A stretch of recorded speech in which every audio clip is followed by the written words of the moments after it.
Vote ചെയ്യാൻ വാ എന്ന് നമ്മൾ വിളിച്ചത് രാഹുൽ എന്തായാലും കേട്ടു. രാഹുൽ ഇതാ വന്നിരിക്കുന്നു. ഇനി രാഹുൽ വരുന്നതിന് മുമ്പ് സമയം കഴിയുമോ എന്നുള്ളതായിരുന്നു. എന്തായാലും സമയം കഴിഞ്ഞിട്ടില്ല. രാഹുൽ മാങ്കൂട്ടത്തിൽ ഇതാ എത്തിയിരിക്കുകയാണ്. കുന്നത്തൂർമേട് സെന്റ് സെബാസ്റ്റ്യൻ സ്കൂളിലെ പോളിംഗ് ബൂത്തിലേക്ക് രാഹുൽ മാങ്കൂട്ടത്തിൽ MLA വോട്ട് ചെയ്യാനായി എത്തിയിരിക്കുകയാണ്.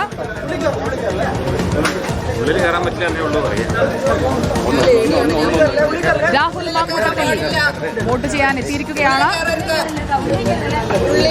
കുന്നത്തൂർമേട് സെന്റ് സെബാസ്റ്റ്യൻ സ്കൂളിലെ പോളിംഗ് ബൂത്തിലാണ് രാഹുൽ മാങ്കൂട്ടത്തിൽ വോട്ട് ചെയ്യുക. ഇതാ വന്നിരിക്കുന്നു രാഹുൽ മാങ്കൂട്ടത്തിൽ MLA. 2 കേസുകൾ, 2 ലൈംഗിക പീഡന കേസുകളിൽ മുൻകൂർ ജാമ്യത്തിൽ രാഹുൽ മാങ്കൂട്ടത്തിൽ MLA ഇതാ വോട്ട് ചെയ്യാനായി എത്തിയിരിക്കുകയാണ്. ഒളിവിൽ നിന്ന് ഇതാ ഒടുവിൽ പുറത്തെത്തിയിരിക്കുന്നു പാലക്കാടിന്റെ MLA രാഹുൽ മാങ്കൂട്ടത്തിൽ. സജോ ദേവസ്യ നമുക്കൊപ്പമുണ്ട്. സജോ ദേവസ്യ, വരുന്നില്ലേ, വരൂ എന്ന് നമ്മൾ വിളിച്ചത് കേട്ടു. MLA എത്തിയല്ലേ?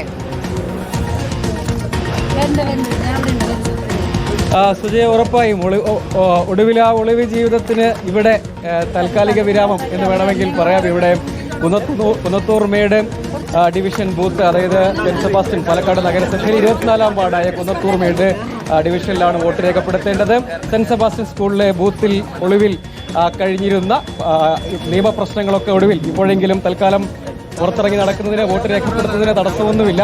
അങ്ങനെ 4:50 അതാ രാഹുൽ വോട്ട് ചെയ്ത് പുറത്തേക്ക് വരികയാണ്. ബൂത്തിന് പുറത്ത് പ്രതികരിക്കുമോ എന്ന് നോക്കിക്കോളൂ സജോ ദേവസ്യ. വോട്ട് ചെയ്തതിനു ശേഷം ഈ പോളിംഗ് ബൂത്തിന്റെ പരിധിക്ക് പുറത്ത് ജാമ്യ വ്യവസ്ഥകളൊക്കെ ഉണ്ട് മുൻകൂർ ജാമ്യത്തിന്. പക്ഷേ പ്രതികരിക്കാനുള്ള സാധ്യത തള്ളിക്കളയാൻ കഴിയില്ല. ഒളിവിൽ നിന്ന് പുറത്തെത്തിയിരിക്കുകയാണ് രാഹുൽ മാങ്കൂട്ടത്തിൽ MLA. 2 ആഴ്ചയോളം നീണ്ട വിശ്രമകാലം അവസാനിച്ചിരിക്കുകയാണ് രാഹുൽ മാങ്കൂട്ടത്തിനെ സംബന്ധിച്ചിടത്തോളം. കേരളത്തിലാണോ, കർണാടകത്തിലാണോ, തമിഴ്നാട്ടിലാണോ എന്നൊക്കെ SIT പരതിക്കൊണ്ടിരുന്ന രാഹുൽ മാങ്കൂട്ടത്തിൽ ഇതാ കുന്നത്തൂർമേട് സെന്റ് സെബാസ്റ്റ്യൻ സ്കൂളിൽ മുൻകൂർ ജാമ്യവും നേടി vote ചെയ്യാനെത്തിയിരിക്കുന്നു.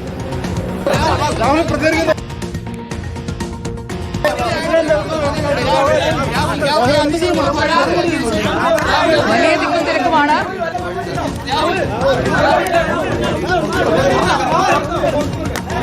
Rahul Mamkootathil MLA Kunnathurmedu saint Sebastian സ്കൂളിൽ ഒളിവ് ജീവിതം അവസാനിപ്പിച്ച് വോട്ട് ചെയ്യാൻ എത്തിയിരിക്കുകയാണ്.